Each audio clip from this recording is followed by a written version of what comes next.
Hey, what are you doing on March 6th and 7th? How about making your way to DX3 in Toronto for a 2-day deep dive into digital marketing, digital advertising, and digital retailing? Along with a free exhibit hall, there are going to be over 40 sessions, including speakers from Microsoft, Salesforce.com, Google, Well.ca, Facebook, Lowe's, and Mountain Equipment Co-op. Come see what one attendee called a rare thing in the digital world. Register at www.dx3canada.com today. See you there.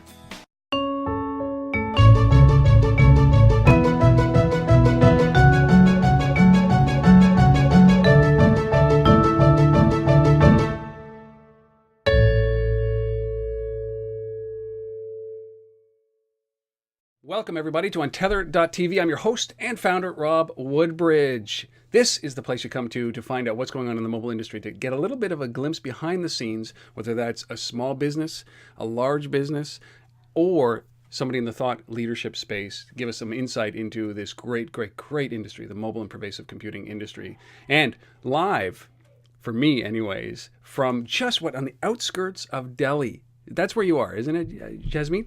On the outskirts of Delhi? Yes. Yep. Absolutely. Jasmeet Sethi, who is the regional head of consumer insights in India for Ericsson ConsumerLab. Jasmeet, thank you so much for coming on and sharing a little bit of insight what you guys are doing in India. You're most welcome, Rob, and thanks for inviting me. Well, it's my pleasure. You know, getting a perspective, especially an outside of North American perspective, I think is so very important because, you know, I was watching your video on the Ericsson ConsumerLab website where you talked about, you know, mobile is pervasive. Mobile is global. This thing is growing, and, you know, 1 billion connected to smartphones, and, you know, 5 billion connected devices or cell phones that are around the world, and 50 billion connected devices. So this is a ubiquitous blanket that's covering the planet Earth. But the characteristics of each country is so different, isn't it? Exactly. Completely agree with you. Mobile devices are now part of daily lives, and but there are regional differences, and it's exciting to be being placed out of India. You know, one of the most competitive markets globally as far as mobile is concerned, and I think emerging markets increasingly would be very, very important when we look at telecom and communications. Well, I couldn't agree with you more, and especially when you start to think, and we didn't even talk about this before, but it just dawned on me that you know, we're doing this before the January 30th launch of BlackBerry, RIM's new device, and BlackBerry 10, and you know, they're talking about, listen, they are in decline in rest of world, or they're in decline in North America, but rest of world, and particularly India and Africa, RIM is accelerating its growth in there. So you start to see these differences in countries and the adoption of these devices. Are you seeing? Do you walk around and you see Blackberries? Or are you still seeing Nokia devices and Samsung devices? Well, as far as BlackBerry is concerned, I mean, they've always had a very, very big loyalty sort of factor kind of coming in, and then we do see BlackBerry being very, very popular with the youth, not just in India but other emerging markets like Indonesia, where they have a huge base as well. And but smartphones as a device category are pretty new for emerging markets. It's only been in the past couple of years, I would say, past 2 or 3 years, that we have really seen a surge in terms of smartphone devices being picked up by people. And more so, what we have looked at is that apart from just getting better and faster internet access, applications are the one that are really driving smartphone adoption. So that's a trend that we're looking across emerging markets today.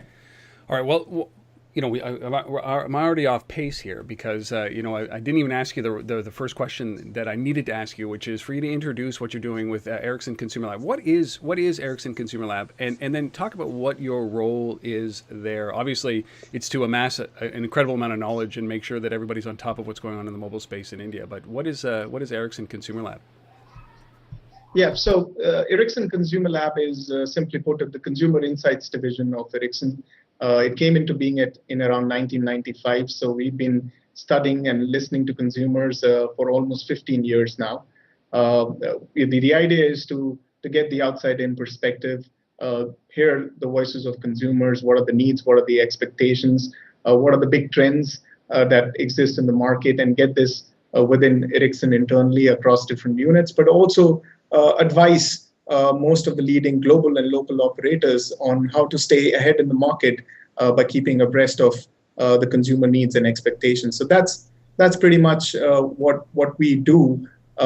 As far as my role is concerned, I'm based out of India, and I'm looking after the emerging markets focus, looking at consumer needs and preferences across most high developing growth markets. And the focus by far has been a lot on the core areas where we are the prime providers of connectivity. So a lot of solutions around mobile broadband, around connectivity solutions, and also looking at how our these new devices like smartphones, tablets, and so on are changing and shifting habits.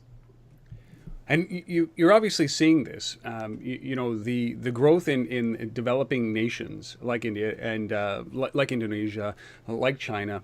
All of a sudden, you're starting to see the power shift. Or, I mean, maybe I'll phrase that as a question. Are you seeing the power shift? Because predominantly, I think that, historically, we have seen the Far East. So Japan really lead the way when it comes to adoption of this technology. I mean, NTT Docomo came from there. They were making billions of dollars on ringtones before North America knew what a ringtone was, right? Text messaging kind of moved that way as well across Asia and then into Europe and then into North America. Are you starting to see that flow shift? I mean, how much influence is North America, like, companies like Apple dominating there, companies like Android or Google dominating there? How much of that has shifted from, an Asian influence to a North American influence coming into India? That's a very good question, and I'll take an example from one of the recent research that we have done, looking at smartphone users and how they use these devices. The biggest insight from the project and the study that we did was that smartphone users in emerging markets are mirroring usage that we see in more developed markets like North America and UK. So if you try and compare usage patterns across the day, you would see similar usage patterns, though the content that is being browsed might be very different. So it might be Facebook or Orkut in Brazil, it might be a wallpaper being downloaded in India, or it could be a shopping comparison app in Russia. But you really see that some of the emerging markets are ahead of the pack, and they're starting to mirror more developed markets, and that's a big trend that we are seeing right now, and the emerging markets are now playing catch up to developed markets. Few years down the line, you would see the real impact of this on the sort of data traffic growth that we would witness, with Asia almost contributing to roughly around 40% of all world mobile data traffic. So that's a big number that's going to come across by 2018. That's incredible. And I mean, one of the questions I always think about is this: is that there was a time in the 90s, in late 90s, early 2000s, when the internet was so influential in everything, in global trends. Obviously, this was the kind of the liberation. The walls came down everywhere, where maybe you didn't get. I mean, I was in Pakistan in the 90s, and the television was constricted. There wasn't a lot of information flow. I traveled throughout Southeast Asia and India for the better part of 2 years, and the only way that I got access to anything was when my parents sent me packages by the mail. Right? There was no email back then, and there was no connectivity. So we've seen this massive change. And I think that there was a lot of concern about societal change as a result of North American influence in developing nations, right? Where they were losing, developing nations were losing their identity as a result of this. This is a complete non sequitur, but I'm interested. I mean, what's the influence been from mobile on societal changes? Do you guys track that kind of stuff as well? How has mobile affected society in India as India's emerged? Yeah, absolutely. I mean, we are looking at a lot of these factors, looking at how, not just mobile, but different connected devices are having an impact on society. There is obviously a very, very strong need to be part of the social community. So you really see, the likes of Facebook and all the other social media platforms gaining a lot of traction from emerging markets. And the second big trend is about, with increasing disposable incomes, I think technology sophistication is now part of the culture in emerging markets. You like to carry the latest devices. you want to stay abreast of the new technology that's available in the market today. So those are some shifts that we see, but overall, I think mobile phones, even in the most extreme situations, if you have a typhoon or a tornado or some calamity, I think mobile phones primarily have kept people connected and have been a big sort of impact on how people connect with each other. If you look at most of the sort of events that have happened, if you look at Egypt or India, and we've had some couple of events that have actually triggered mass protest. I think mobile and social media have played a very big role in gathering momentum, gathering people together to actually fight for a common cause, and that's a big shift that we see as far as societal change is concerned. I mean, and it's incredible. Like as a mobile guy, I look at the impact that this has had, and for a long time, desktop adoption of the internet just wasn't there because everybody says obviously that there's no infrastructure, there's no telephone poles, there's no way to carry cable or television to the home, and this kind of surpasses that and bypasses it in order to be able to get every human connected, in an affordable way. And I think that that's the next challenge, is making sure that it's ubiquitous and it's a right, not a privilege, to be connected. But we could talk about that forever, and I want to steer us back into this concept of mobile research and the things that you do at ConsumerLab for Ericsson, because you said you service an incredible array of customers, right? You guys stay on top of what is going on in the emerging markets in order to be able to spot trends for companies. How do you do this? I mean, research has changed dramatically, hasn't it, in just the last few years with these devices? Yeah, absolutely. I agree with you that the way we do research has changed a lot over the years. We are no longer relying on traditional research mechanisms in order to collect data and in order to collect consumer opinion. And mobile research is playing a very important role in how Ericsson ConsumerLab understands consumption patterns, understands how these devices are being used by emerging market consumers. In fact, we were the first one to actually trial out mobile research starting from emerging market like India. And we've seen a lot of success doing that. There have been a lot of important learnings that we have had from this pilot project that we did.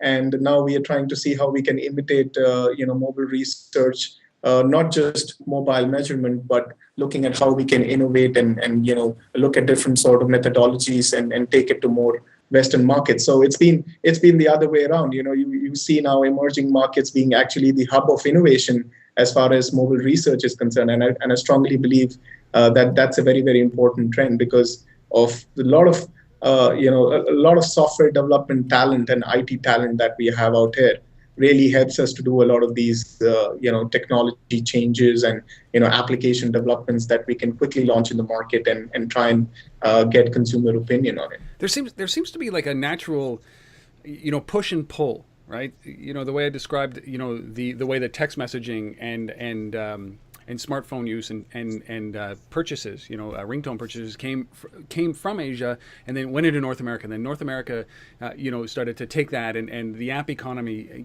emanated from North America, from the iPhone and from Android and from RIM. And then, so it's kind of like it fluctuates, right? So Asia was on top, and then they innovated. The wave rolled across to North America. North America started to innovate, and then all of a sudden that wave now comes back, and it's coming back into countries like India. Why do you think that is? I mean, I have a theory, and I'd like to get your opinion on it. Is that maybe North America just got content, right? We got big screens, we got high bandwidth, high broadband connectivity to the internet and through these devices. Did we get complacent? Is that what happened here? Not sure if we got complacent, because we do see a lot of activity as far as North America is concerned when it comes to research.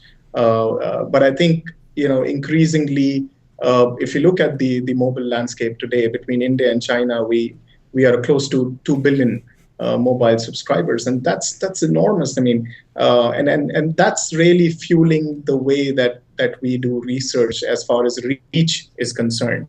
We might not have a very good fixed broadband infrastructure in these markets, and that makes mobile much more important, and the need to actually innovate around mobile research much more important for us if we have to stay ahead in terms of understanding consumer trends. While in more developed markets, you would find more and more clients kind of investing on the online side, while you would see that clients in emerging markets either would have to do with more traditional research, which is face to face, or they would have to possibly go ahead and adopt mobile research, which I believe is inevitable. It has to happen. Oh, absolutely. I think that that's a given, and given the devices, the capabilities of the devices in our hand, whether it's a smartphone, a cell phone, or a tablet, certainly there's quite a bit of opportunity for data collection. I want to ask.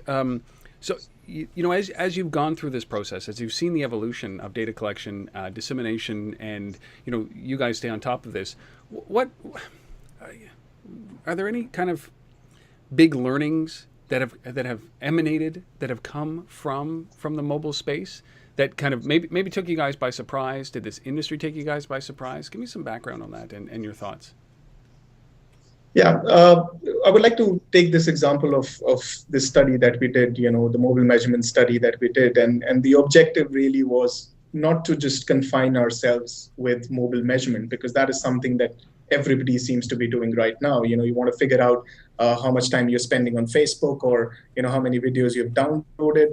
That sort of information is now easily available off the shelf. What we are after as Ericsson is to understand consumer experience. So, you did use Facebook, but did you face any issues actually logging onto the website, or were there any drop data connections in that process? And that really helps us to work with the operators in driving a lot of network improvement activities and ensuring that the end user is getting the right sort of experience. And in this whole process of doing mobile research, there have been a lot of learnings and a lot of challenges actually executing this research as well. One of the biggest challenges during the course that we did this mobile measurement study is really the quantum of data that gets collected, and that's overwhelming. And we very soon realized that we didn't needed statisticians to work with us. We actually needed data scientists to work with us. And because we were getting on a daily basis terabytes of data collecting on our servers, and we were caught on the wrong foot because we were working with traditional research agencies that, while were very good in most of the methodologies that they work with, but was suddenly caught on the wrong foot when it came to analyzing this huge heap of data that we were with. So that was one thing, and clearly laying out what parameters should be measured upfront actually would help you not to over collect, because there is a tendency to go ahead and collect everything that's possible from the mobile research. And that's a mistake that we see most of the agencies and clients actually commit. So it's important to kind of look for those parameters. The second important thing is that there is a very fine line that separates between being a trusted entity and being a spammer or an intruder. So data privacy is very, very important, and data privacy and consumer privacy comes first, and then you have the value from analytics. And I know that's a burning debate, and most people are discussing it in the light of events that have happened in the past. We believed in actually having complete transparency in how we store data, how we're going to collect data, and ultimately setting expectations on how that data is going to be used. And it's very important, more important in emerging markets, because people already have lack of trust when they are being spammed continuously by text marketing, or you're getting unsolicited calls. So there is already a lack of trust on research providers who work in this particular area. So that's the second big. So you have the competency and the skill set part as well, which came into, because as I said, we didn't need statisticians, we needed data scientists, and that's something that we see. Really agencies need to come up the curve and show that sort of capability to deal with this sort of data. And as an example, on the second point on how we kept complete transparency as far as how we stored data and collected data, was that apart from installing applications on smartphones, there was a technical help desk that we set up where consumers could call in, and they could raise their queries if they were facing any issues. They could opt out and we would help them opt out of these, this sort of metering application that we have. And it's important to keep the consumers involved in the process. And what we learned from this is that it's not really about incentives anymore. Most of the consumers that were participating and were part of the panel working with us were really interested in the proposition of shrink my bill. Is there any way that you could actually shrink my bill? Or, is there any sort of intelligence that you can give me on my own usage patterns or my data usage patterns that can help me make a calculated call on what is the best mobile data plan that I should go for? So, building that proposition is very, very important for you to actually separate yourselves from being a spammer or an intruder and being a very trusted entity and keeping consumers involved throughout the entire process of research.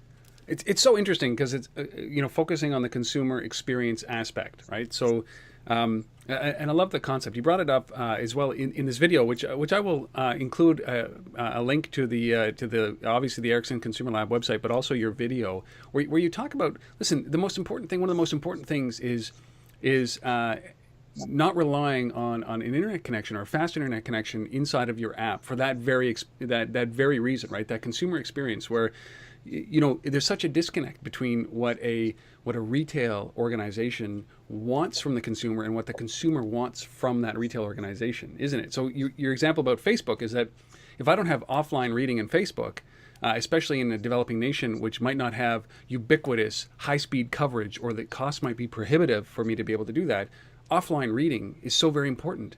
Right, but in North America, it might not be as important because of because of the infrastructure that we have or the connectivity. 98% coverage across North America. Those are the kind of things that you're looking at.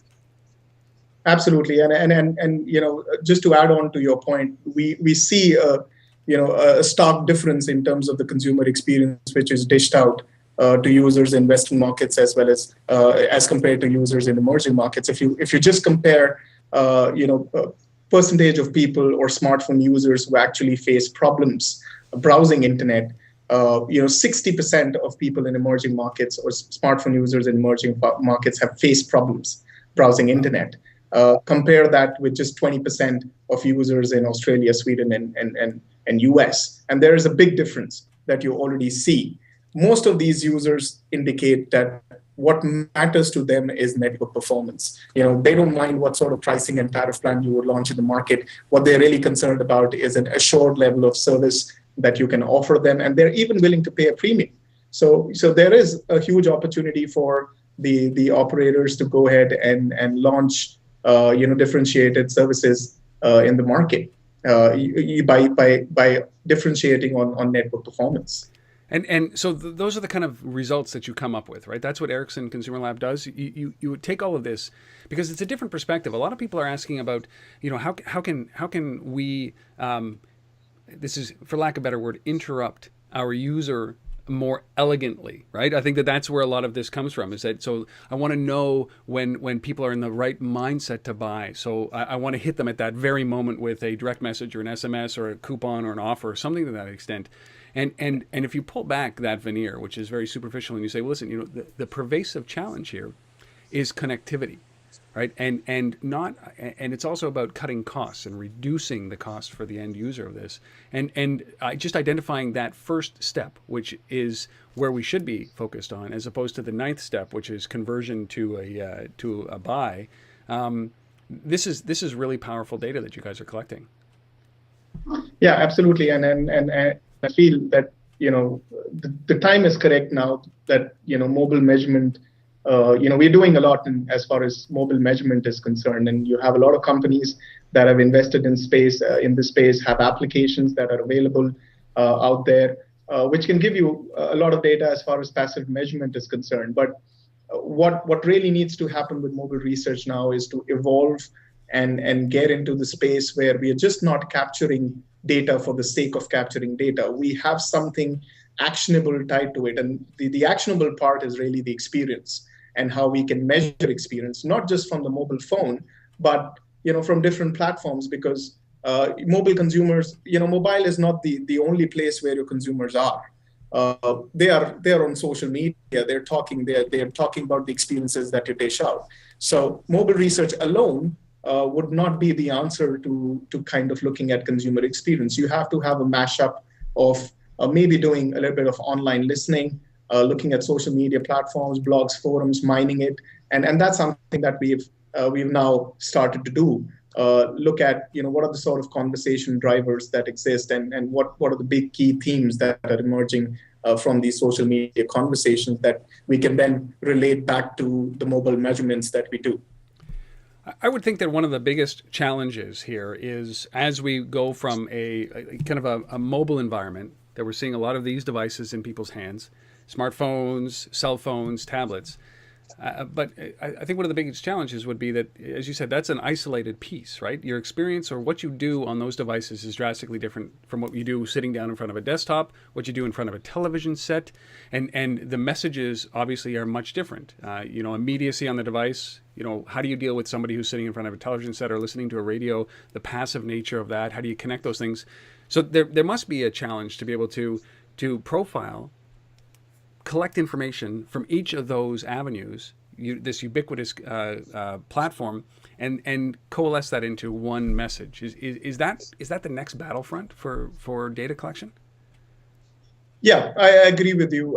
The next biggest challenge I think we all need to cross as a hurdle is how would you look at multi-platform research and follow the consumer across the different devices that he might be using at some point of time. It's not just about mobile, it's about connected devices now. And how we kind of look at experiences across these connected devices is probably the theme for the industry to think about.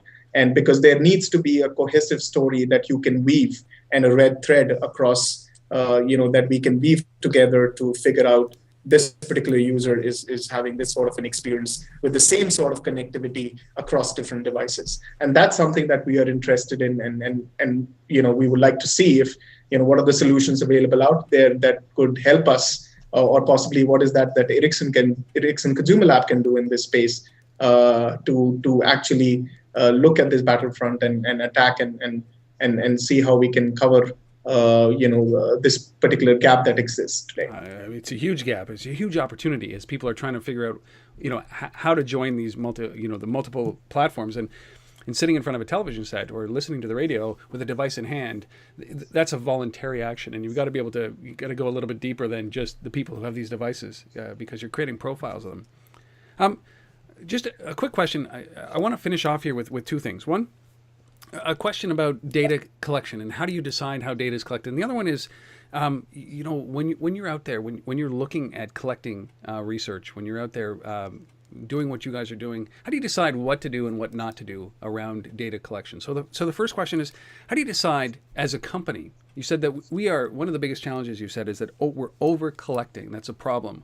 Data spoils so quickly, and we can get so much of it. So we tend to err on the side of caution and hoard all that data. But if you were giving advice to organizations that are out there trying to figure out what their metric is, how do you decide what to collect and what not to collect? Well, I think it's a very tricky question, and I would like to put it very simply that when you're scoping out a project and when you're looking really at the objectives up front, there is and there are two sides of this. The beauty about mobile research is that you're not really working with answering questions, right? When you start with mobile research, you don't know where it's going to end and what sort of insights you would possibly get. So it's important to actually dig into that mass of data and come out with these hidden insights. But on the other side, the big disadvantage is that you would obviously over collect because you're looking for those hidden insights and hidden nuggets of information that you could look for. I think it's important to have a solid story and hypothesis that you would like to approve or disapprove from the very start. So that's the starting point. And I think most of the clients and the agencies tend to work in a similar fashion. And if they're not, then that's something that they should start doing. Start working with some sort of hypothesis that you would like to approve and disapprove, and then actually see how what sort of data points could help you approve and disapprove those sort of hypotheses.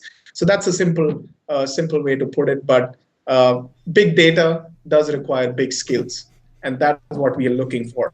we're really looking for people to come out and say that we have the competency and the capability to go ahead and mine through this huge sea of data and come out with those hidden nuggets of information for you. And as you said, it's not so much. I mean, you're not about data mining. This is much more of a science that emanates from this. Is that right?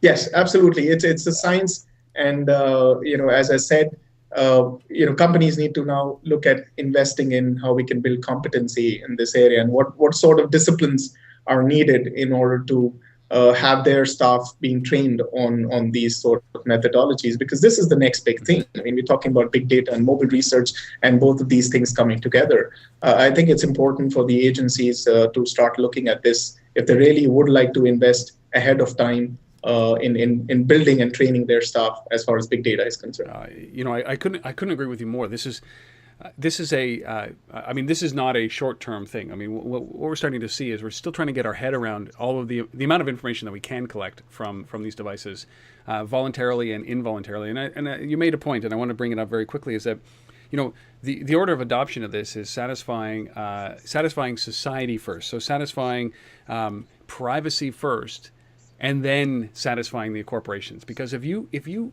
collect too much information, if you collect the wrong information, and you're collecting it in a way that isn't in front of the consumer, the customer doesn't know that your data is being used, that will have a detrimental impact on your business long term. So companies have got to understand all of this in order to be able to pull up the right information, but make sure that it doesn't infringe on privacy, on the user's privacy, or else your company is as good as dead in this battlefield.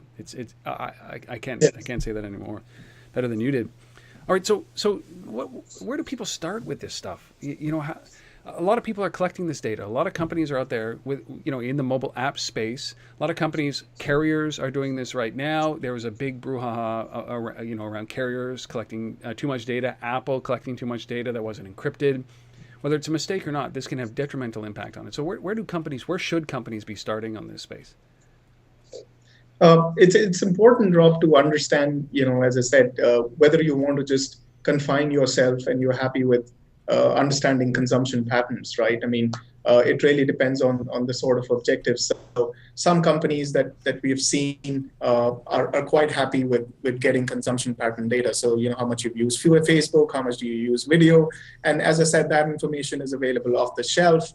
Most of the carriers kind of already capture this information in some form or the other. But it's important that you don't confine yourself just with mobile measurement, because it's just answering one piece of the puzzle.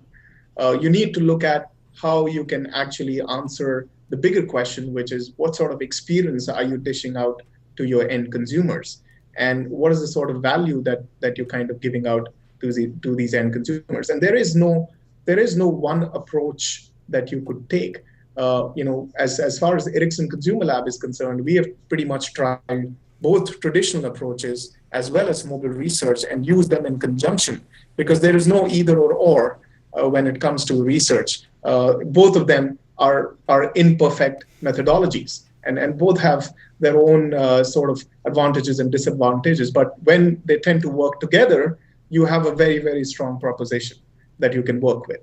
And I think companies should seriously not just bet their entire money on doing mobile research. Think about how you can utilize different sort of approaches, maybe online listening on top of mobile research, or traditional quantitative and qualitative surveys in addition to mobile research, in order to get a complete 360-degree view of what your consumer is saying. So that's my take on how companies should look at this particular space. I love it. Okay, so it's absolutely spot on. This is a much more complex challenge than I think that we think or that we know. And talking to folks like you really makes a difference in kind of clarifying some understanding about how much of a challenge this actually is. You don't go in this. You can go in and test, but you don't go in there with blinders on, because this can be the future of your business, or it can be the destruction of your business. And I'm not being dramatic here. This is that important to understand how it works. So, Jasmeet, where can I send people to get more information about you guys? Yeah, so you can log on to Ericsson.com.